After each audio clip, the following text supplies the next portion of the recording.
Hello, this is Nathan, better known as CrazyhermitDM, and this is my podcast, The Hermit's Homebrew. Joining me today is Brent from Lang Mini Studios as we talk about Dungeons & Dragons and tabletop gaming. I feel some of the big things, the difference between more of a modern system and older school, like if you're playing an 80s system, is you're learning more sometimes the player skill as opposed to just the character's abilities of like the DM pushes, as opposed to a DM maybe in a more modern system that avoids this caveat of this part of the game because it's the player's weak point. Back then, the dungeon master probably would actually poke at that weakness because he knows it's the weakness and he knows it's going to be a bigger challenge. Absolutely. And that's, that adversity might be something that is kind of overlooked more in modern systems, and it's more told to steer away from. Yeah. Also, maybe I think that we're more, or like today's day and age is more sensitive to it. Yeah. I'm not going to enjoy this game because there's a puzzle in it. Like, how many people on even my social media where I post a meme about puzzles? Yeah. And somebody goes off on a rant of like puzzles ruin the entire game. It's like, it's a major section of the game. Yeah, exactly. That's in any edition. Mm-hmm. Yeah, exactly. It's included in every Dungeon Master's guide. It's included in every, almost every spinoff of the game talks about it. I mean, even in, going back to some of the great media, Lord of the Rings had a puzzle.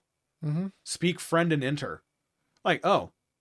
Yeah. What's the Elven word for friend? And it's on a Dwarven door. It's on a Dwarven door written in Elven, so it's taken him a while to like, oh, wait a minute, and so stuff like that. The elves helped them enchant this door, so it would be an Elvish. Yeah, that's kind of that's interesting. It's like, that's kind of the thing.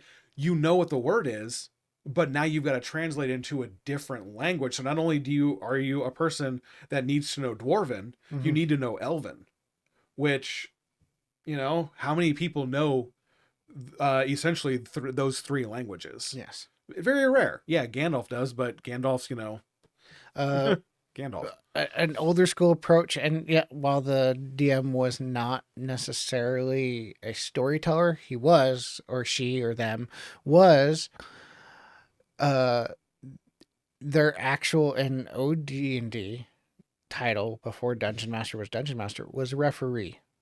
Mm-hmm. It was an arbitrator of the rules, and they set out the things. It was more about dungeon delving more than the stories until they put some sort of cohesiveness into it that made it make sense instead of just dungeon delving every week. Oh yeah, because like pretty much like the old school is like, here's your town that you've got your blacksmith, your quest giver, maybe you've got your local church for healing, you've got the staples, and then there's the road to the dungeon. That's it. Mm-hmm. So, and then you would go to the dungeon, you'd get through it, you would murder everything you came across. I mean, it's scorched earth. Mm-hmm. And then you would steal and take and loot everything not nailed down. Or sometimes, we were talking about it off camera, you'd literally gut the monster out because maybe your DM's a little bit weird. It ate like another adventurer. Yeah. And there's a magic dagger in it in the sheath now, but it's in the stomach. What? Yeah. So you like tore everything apart because you didn't know what was worth something, what wasn't, where something was hidden. And that was when I first started in 4E, that was like the big like draw of purple worms. It's because they're basically like just trains, living trains in the Underdark. Mm-hmm. But in their stomach, it's like in the lore, and if you had a ranger or somebody that kind of knew this information, as they eat all this rock and whatever else is in the Underdark, it converts it to gems. Yeah, it's inside its gemstones in its stomach. Yeah, so you cut that thing open. Yeah, and that brought in the draw of like, we got to go kill a purple worm. We're gonna be rich. We're gonna be absolutely. And that led to the death and the darkness and the scarcity and the create tension of modern systems. Todd Stashwick on the episode with him talked about, even the different vibe, just like the movies at the time. He had the dark fantasy because that was a Oh yeah, it was a huge huge thing. thing Yeah. of, the legend or the labyrinth or the dark Dark crystal, Crystal, Black Cauldron, Dragon Slayer, Dragon Slayer. Yep. those type of movies. It's a different vibe, and that's what Hmm. people were drawing off of at the time. Oh yeah, yeah. The dark fantasies and stuff like that. Yeah, absolutely. Yeah. That and the other thing, if you're looking at the older school systems, to the Mike Wheeler or the Dustin Henderson, is the older school systems faster prep, fewer rules. I do Mhm. feel there is people say it's more creative. That is maybe one thing I do disagree with. I think any system, even 4E, the black sheep child of the D&D editions, there's lots of room for creativity even with Yeah, that system, I would agree with even though that. it's Yeah. a lot more just board gamey combat. But it The reinforced those ideals through its gameplay. yeah the story that the group is telling and the adventure is still. I mean, it could be the same. You could take the notes that the DM made and run the same adventure in 3.5 and 5e and still tell kind of the same story. So I don't know, creativity, I think that's up to the person that, I think it's up to the DM and the people more than the system, Yeah. personally. If you are a younger viewer and you're watching this and you're wondering, these two older guys are bringing up a good point. Well, maybe not 5e, or I do want to try this way. Mhm. I'd recommend, even, and it could create a bonding moment. Did you have an older uncle that played D&D back in the day that you can still talk to, or do you have an older relative that played it Yeah. back in the 80s? Ask them how they did it, and then tell them how it's kind of played today, maybe, and you might get a little apprehension of, like, because older people are more stuck in their ways. I'm not denying, but you're gonna get that contrast when you hear from contrasting points of view of like how things are run. Hmm. And I think that's some of the things that I'm doing with a lot of these interviews with a lot of kind of the older figureheads of like the Tim Kask. I want to understand what it was like back then, for I can understand that different point of view. Because the only way we progress as a community is understanding these multiple points of view, Hmm. to take what I like and do what I want and then represent that. That way we all kind of can come together a little bit as opposed to being divisive. Yeah, exactly. Yeah, it's a good way of looking at it. There's a couple of stat references I did want to bring up. 5e obviously still dominates the market, Oh even yeah. through the OGL. According to what I've understood, is it dominates at least 80+% of the market. Which is not surprising, because it is the Dungeons and Dragons is the name. It's the Goliath on the street. It's got the AAA funding. It's got, all these spin-offs and the voice actors and everybody getting involved in TV shows and movies and Uh, all of that. Not OSR, surprising. OSR and stuff like this is niche, but it's rapidly growing. The Shadow Dark, the OSC, the Basic Fantasy have led the charge. Castles and Crusades. Hmm. Shout out to all of them for keeping the old traditional way it was played alive and still introducing new audiences, even though, a more modern system is more appealing at sometimes. Well, yeah, I mean, it's just like with like video game. Look at the video game community. It's the same thing. You've got like, the Battlefields and the Arc Raiders and, those big names, but there's also been huge like Silk Song, Mm-hmm. that, Shovel Knight and Hollow Knight.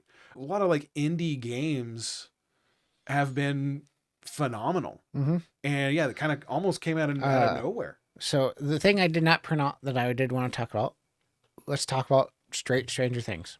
Okay. Demogorgon, old school 1E OSR flavor. You'll find him in the 1E Monster Manual in 1977. He was originally the Prince of Demons. Had a Oh minus yeah. 10 AC. Oh my. Yeah. Oh my. Now you know why those kids freaked out. We're screwed. It's the Demogorgon. Oh, How do you hit a -10? Tentacle attacks drained energy. Tail inflicted confusion. No boss phase or balance. You ran. You did not fight him. You were not meant to fight him. That's why 1E, like the big thing is like, Will does not cast a protection spell. He casts Fireball at the Demogorgon to protect his friends. He did not choose to be selfish. He chose to be selfless and protect his friends. And that was a big, like, that was kind of like a story plot of why they, like, no, we're going out in the woods and we're finding him because that's what he'd do for us. Yeah, that's what he would do for us. Yep.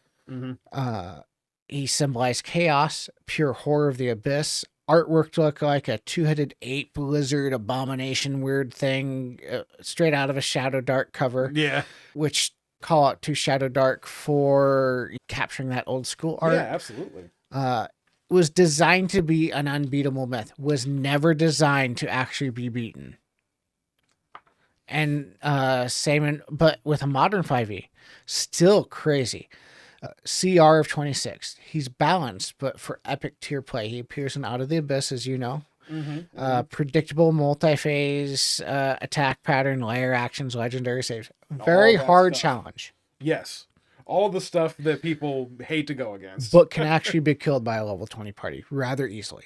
Oh yeah, that's the thing. Like that's the one of the biggest complaints about 5e is the challenge running system. Yeah, it did not seem to be very well balanced. And that the thing that you might, if you're, like I've said a dozen times, or if you're trying to go for Stranger Things, don't go for balance. Yeah. Personality and lore expanded into the Prince of the Demons with clear motives. In 1E, Demogorgon was a cosmic punishment for arrogance. In 5E, he's a... I hate to say it, but it does feel like he's a raid boss, almost. Yeah, you're not wrong. Going to the Mindflayer, though. The Brain Eater, an old school, first appeared in Eldritch Wizardry Supplement 1976, and later in the Monster Manual, had an AC of 5.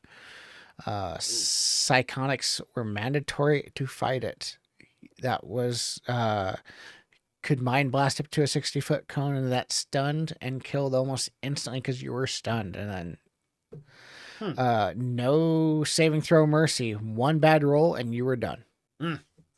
Psychonic combat was a whole other subsystem of brain versus brain, complicated but lethal. Depicted pure Lovecraftian horror, and Psychonics was the subsystem that was meant to combat it because, if you were playing even a level 10 fighter, if that thing stunned you, there was nothing you could do to combat it. In 5e, it's still deadly, but streamlined. Mind Blast, AoE stun, predictable recharge, in my opinion. No psychonic systems. Uses spell-like powers, or you can put that in. Yep. Designed for balanced encounters. We fought against them, and it did. It did not feel like, oh shit, it's a Mind Flayer. Yeah, it did not. Yeah. I mean, don't get me wrong. It was like, okay, it's a Mind Flayer. Yeah, this thing could be put nasty, you on edge. But it wasn't like terrifying. It wasn't. It's a Mind Flayer. We are screwed. Yeah. There's more, or obviously way more lore 50 years later. Oh, yeah. There's Elder Brains and colonies and playable variations and homebrew settings. And then the Alhound, the Lich Mind Flayers and all that stuff. Yeah. Like old school Mind Flayers were horror monsters that ended campaigns or ended players. Modern ones are challenges. Yeah. They're flavor speed bumps. I do feel the older school Mind Flayer obviously feels a lot more alien. I think it's just because we're used to. I would say, I'll take that back. I do feel the modern system's a lot more of an alien thing, but it's a lot more of it's less fear. It's more of a challenge. The 1E was horror. Yeah. Well, which version do you feel feels more alien? Or I would say one of the first edition one. I think because the longer it's gone on, the more we're exposed to it. Yeah. I mean, even in like with Baldur's Gate 3, right out of the gate, some of the first combat you have is with Mindflayers. I think that they've become less alien because people are familiar with them. And that takes away Especially the when Spelljammer came out, because they yeah used them as aliens yeah and exactly. So otherworldly beings. I don't think there was too much lore. I knew they were talked about as extra dimensional beings, like a Lovecraftian horror in okay 1E. yeah And then as the 2Es and the 3Es came out, it became a Spelljammer type thing yeah of when it like, was super easy to go to where the mind flayers came from. So yeah, you took away the alien, you took away the strangeness, you took away the rarity. So there's like less mystery, yeah. like all it I do so know when not when I was talking to Tim Kask, but when on his curmudgeon in the cellar thing, he does talk about psionics. He goes, psionics, the subset of like abilities was supposed to be rarity. It's supposed to be like 1 in 100,000 adventures are supposed to have it. He goes, after we came out with that supplement, everybody everyone had it. yeah freaking everyone's got it, yeah And it exactly. was not meant to be played that way. It was supposed to, you were more supposed to meant to go hire a hireling with psionics to help combat the mind flayer, as opposed to like, Oh, okay. Okay. Well, congratulations. You played yourself. this episode's been brought to you by What's in the Bag? What's in the mystery bag? Relax, adventurers. It's not some grim movie ending, it's better. It's Heimdaller's Mystery Metal Dice Bag, loaded with 20 different styles of heavy, battle-ready metal dice. A random D&D class sticker of 13 possibilities, and a special Heimdall sticker with it. Perfect for your next chaotic moment at the table. So stop guessing, start rolling, find out what's in your bag. Okay, picture this. Your next game session, you drop a full 4-story guild hall on the table. Roof comes off, every floor is playable. It's from Centurion 3D's Guardia collection. Suddenly, bam! Your table goes from not just another session to one of your players will talk about for years. This is the kind of train that changes the game. Check out now at centurion3d.com and bring your world to life and bring yourself home your next story to tell about.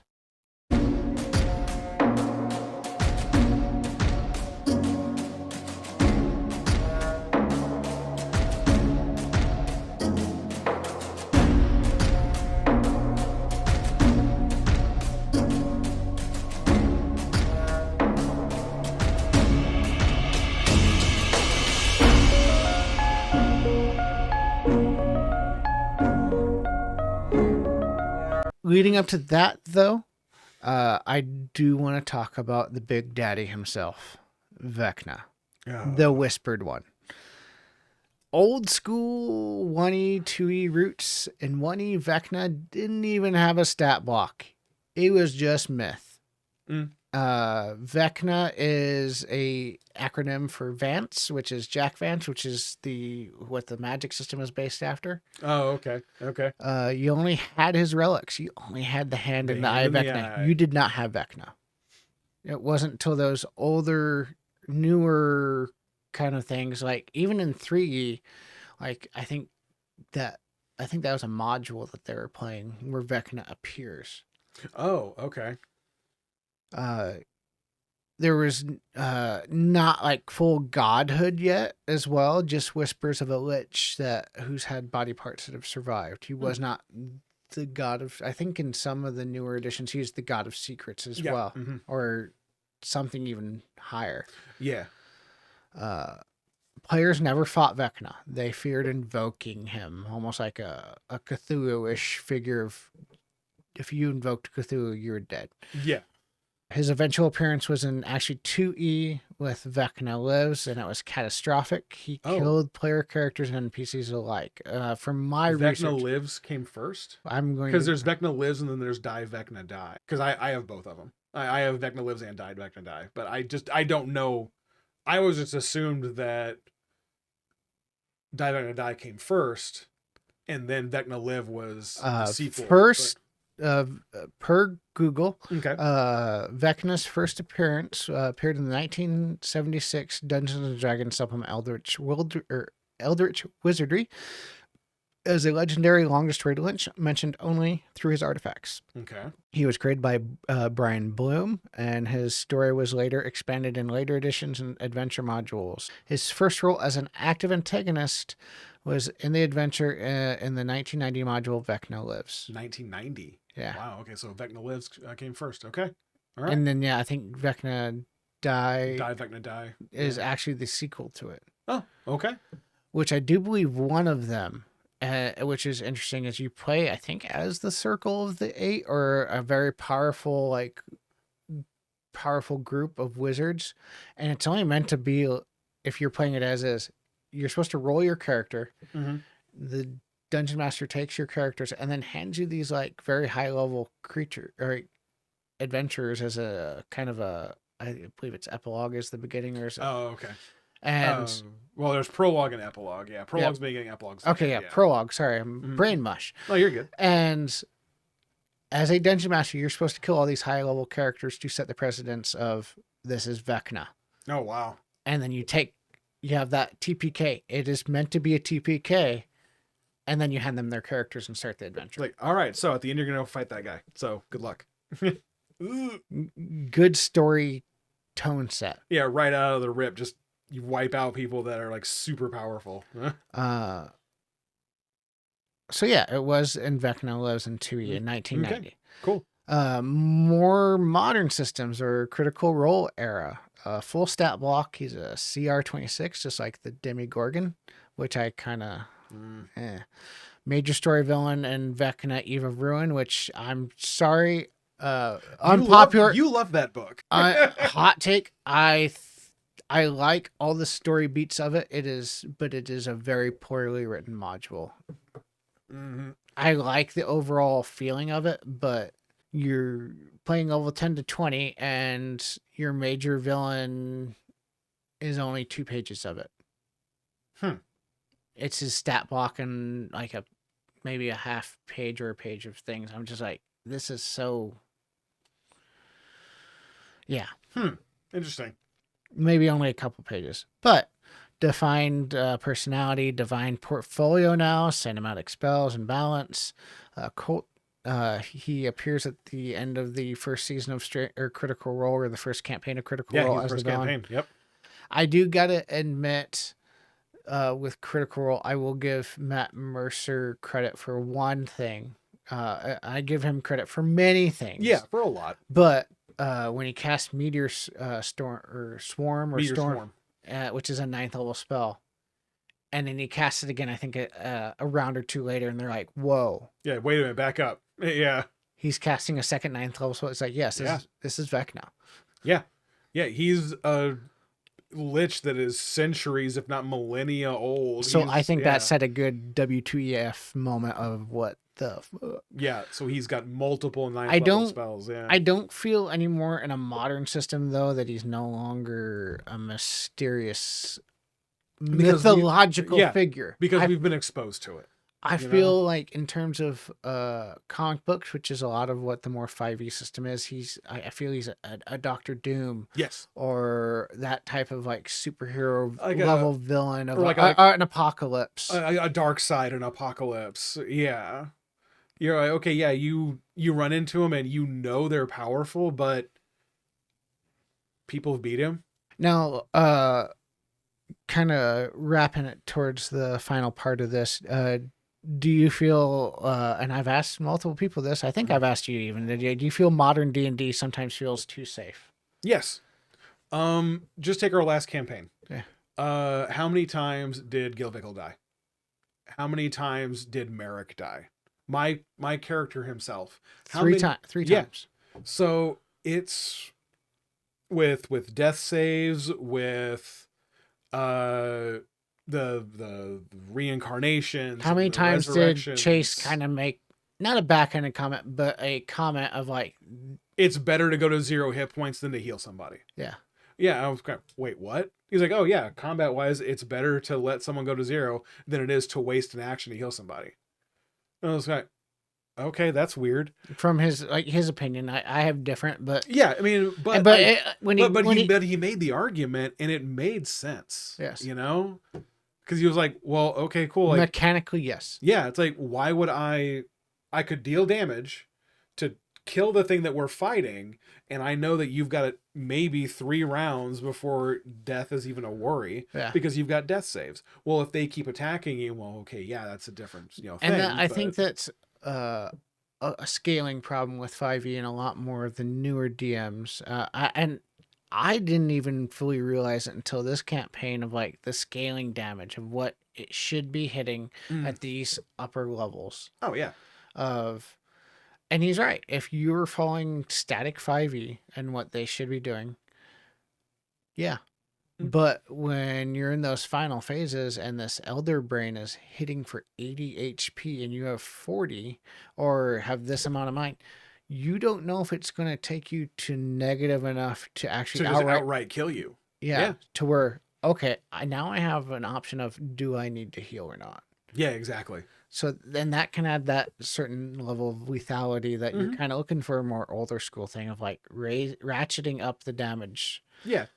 Being, the devil's advocate here, if you stuck with a modern system and wanted to play that lethal old school system.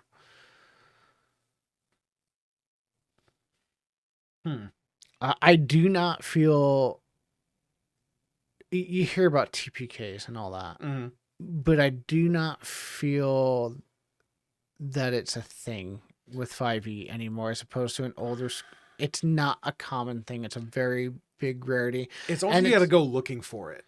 Yeah, as a DM in order for and it I to think happen. everyone, either the DM's actively out to kill the party, or I honestly feel, every single player at the table's making that stupid of decisions. Yeah. Not as opposed to maybe one or two that sinks the entire party. If one player's making bad decisions and everybody else is playing encore, you're still good. Oh yeah, because you just let that guy go. Yeah. Yeah. But yeah, it's yeah. So yeah, going back to that safetiness, yeah, this one does feel more, and I don't know if that's from people being too afraid to do it, or if the game designers are chasing that video game hero feel. And I think that's just the modern system. Yeah, it's that power. It's that power. With the people that are liking the OSR, the older school systems, that's some of, the complaints. Yeah.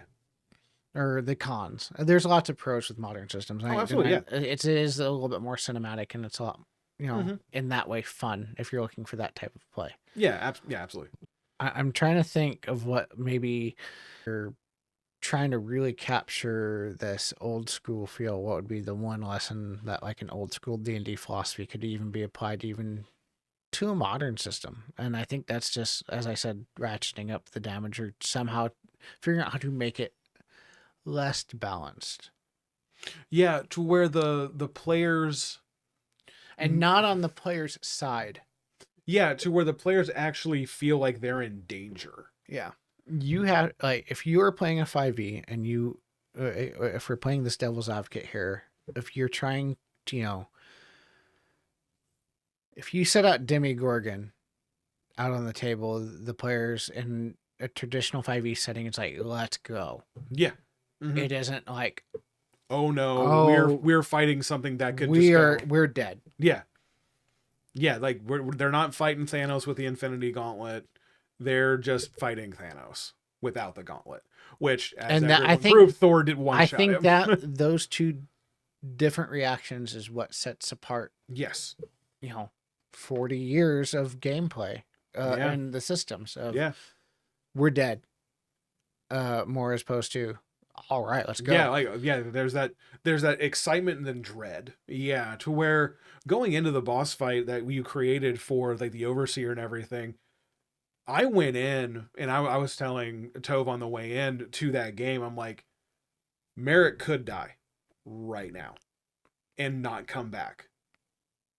And I was okay with that. Yeah. Because of how I had played my character and how everything had gone.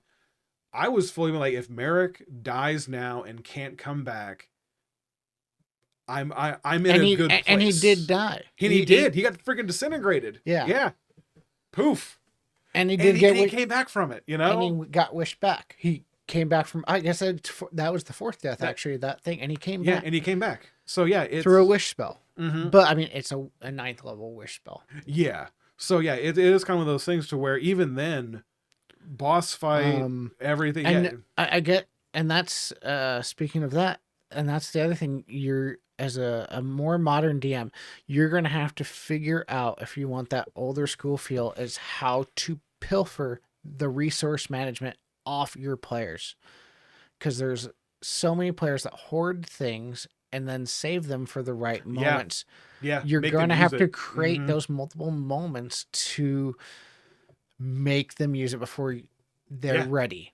And that's the point of and How long did they ultimately- hold? How long did we hold on to the demon bomb Oh, before it wasn't even God. used?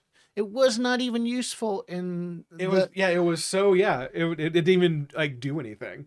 But if it had been used at level 8 or 9, It it would have been Yeah, a big exactly. Yeah. changer. Oh my god, I forgot about the demon bomb. Oh my gosh. Which, Yeah. for anyone that's wondering what the demon bomb was, you could either go back and watch all our episodes, or long story short is I gave them a scroll of summoned demons with a small gem or amulet that basically powered it up to the next thing.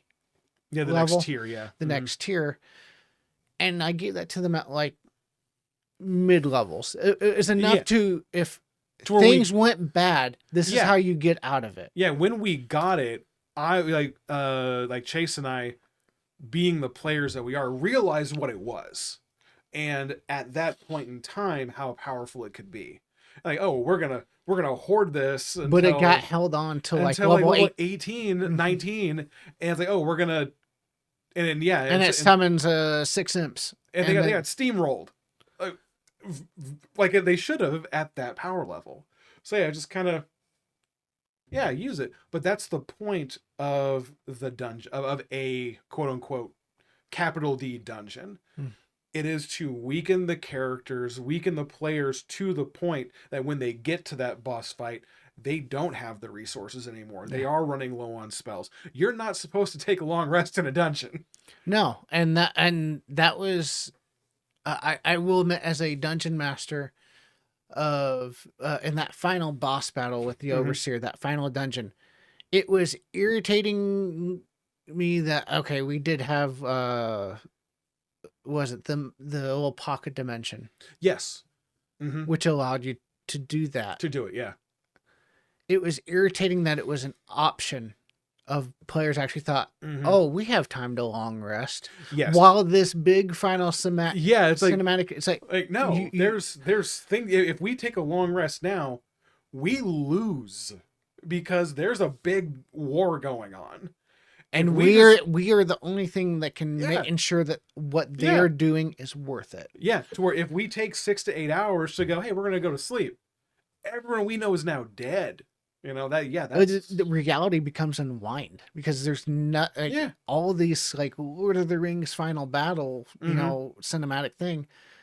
They've all gathered to give us this chance to cause us a little bit of distraction. And I think that's another thing that you can do to make it to where things matter is to actually have consequences for making choices.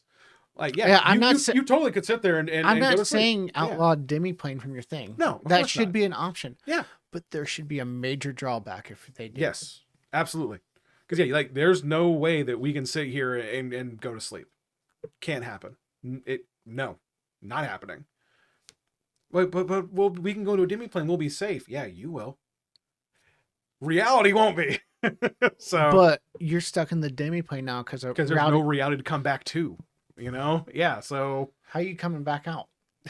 Yeah, can't. So that's it's. And I think that's a hallmark of being a good DM is injecting those kind of stakes. And okay, cool. You know what? You're right. You are super powerful. You have all of this. You've got all of this stuff. There are definite ways that doesn't mean anything. And here's what it is. I say let's wrap this up because the torches here are running thin if we're talking about Shadow Dark, and because So because if you really want to play like the kids from Stranger Things, as we've stated multiple times throughout these 2 episodes, you don't need superpowers or streaming deals. Just friends, courage, the nerve to roll, and as we've said, the feeling of danger of when the Demogorgon hits the map, you're dead. It's not, can we rise to the challenge? You're dead. And the nerve to roll those old school dice when the lights start to fade. Hey, tabletop gamers. Thank you for watching this episode of the Hermit's Homebrew. We come out with new episodes every Wednesday. Remember to like, subscribe, and share with your friends as we continue to level up and grow.